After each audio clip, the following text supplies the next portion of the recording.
So the Ethereum merge took place on September the 15th, 2022. I think there's enough news around that and enough information for you. But I guess the key question that I want to address here is what is or what could have been the tax implications of the Ethereum merge. And I'm going to cover two geographies, that is the United Kingdom and the United States of America, the US. And one of the things I just want to draw you to is I've actually written an article on this, which was published by City AM, which was a prominent London newspaper or media publication that published my article. And you can see that on screen. And it goes through the kind of points for the UK and the US as to what the tax implications were.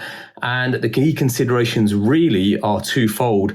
Number one, if a hard fork did not take place, then if you're a holder of the original ETH and you get the proof of stake Ethereum or ETH POS as we can call it, then it's just a one-to-one exchange. Whereas if there was a hard fork, i.e. the ETH POW, proof of work, miners or minority community decided that they were going to split the chain, and that has actually happened because there are marketplaces where POW is trading or started to trade at least from last Wednesday, then we've got what's called a hard fork. So one of the questions I've had quite a few times is actually what happens to the ETH 2.0 that a lot of you probably would have staked before the merge, before Beacon and Mainnet actually came together. There was an opportunity, and I did the same, where you could stake your ETH and get ETH 2.0 and then also earn some rewards. There was an API yield that you could earn, and it's very dependent on sort of what exchange and what protocol you would have used.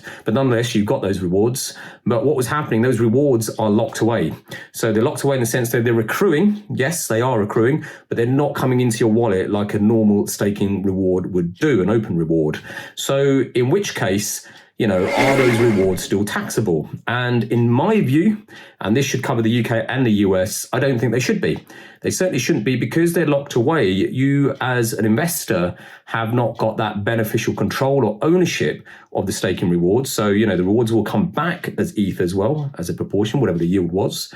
And until they actually come back into your wallet where you have control and you can do what you need or want with those rewards, they should not be taxable. Now, it's a case of whether they will ever be taxable. I think they will, yes, because at some point, certainly Ethereum have come out and said, look, we will gradually unlock these rewards. And as and when they're locked, unlocked, and you get them into your wallet, then certainly they will become taxable to income tax. That's the important part, at the fair market value when you receive them. So given that the chains actually forked off, so upon the merge, there has been a fork because I myself was a holder of Ethereum and I received a airdrop or a token distribution, whatever you want to call it, into my Binance custodial wallet of some ETH POW, ETH proof of work. So it clearly happened, and there was a market value attached to that token or that coin, which for me at the time on Wednesday or Thursday morning when I actually checked it was $7. So there could be fluctuations in terms of the price in which you receive. So the question there, now that hard fork has happened,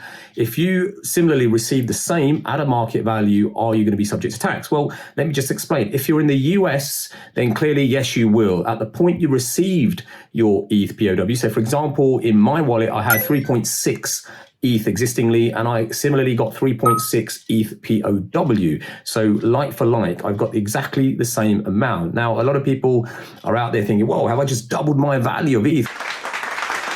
No, that's not how it works, because your ETH POS, which is now the ETH going forward on the proof of stake chain or the mainnet chain, whatever it's called going forward, has a markedly different value to the ETH POW. And the ETH POW, I can see on CoinMarketCap, actually, if you look on screen now, CoinMarketCap, I think it's around, I'm just turning over to look at my screen, around about $10. It's just under $10 at the moment. So my 3.6 times $10 is my value. It wasn't a huge amount, but the fact of the matter is, if you're in the US, if I was living in the US, that amount would become taxable to income tax at the point I received it at its fair market value, which is shown on CoinMarketCap. Simple as. You'd have to pay income tax on that. Now, if I'm in the UK, I don't. The UK has different rules when it comes to a hard fork or an airdrop or a token distribution, in the sense that I've actually done nothing to earn this. So therefore, it's been dropped into my wallet. And as a result of that, I've got some value here. But what the UK is saying is, well, hang about. what we're going to do is the cost that you paid for the original ETH, we're going to apportion some of that to this ETH POW, and it can be done on market value basis, so whatever the ratio is between the market value of your POS ETH, your proof of stake ETH, and the POW ETH, apportion some of that cost basis, and then basically you'll just pay a tax liability if you realize a gain upon disposal. So two different treatments there between two different geographies, and likewise, if you're in other parts of the world, just do check with your accountant or with your local tax agency. You can go on their website and they should have an explanation for this as to how it works. And the final point is, it really does depend on what platform or protocol or centralized exchange that you're on. So for example, I was on Binance and Binance supported POW. I do believe FTX is another one. You probably can go and Google, what the link of exchanges are that currently support POW. If you're on an unsupported protocol or exchange, then the simple fact is, you're not going to receive any POW. You're not going to receive any proof of work, or you do, but you just can't get access to it.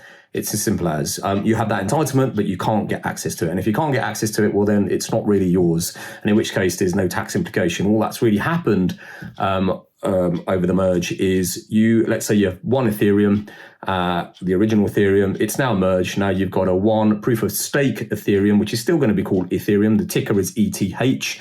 Going forward at the same quantity, and whatever the value is continues. The cost basis, or the cost that you originally paid for that one Ethereum, just follows through into the new Ethereum. It's as simple as that. And I think the old coins and tokens would just simply be burnt. So it's a very straightforward process, no tax implication at all. It's not considered as a crypto to crypto trade. Some people have asked me, could it be considered as a crypto to crypto trade? No. Certainly in the UK, emphatically, I can say no. And I would be very surprised if the US IRS treat it as a crypto to crypto trade. Okay, guys, I really, really sincerely hope this has helped and added some value to you.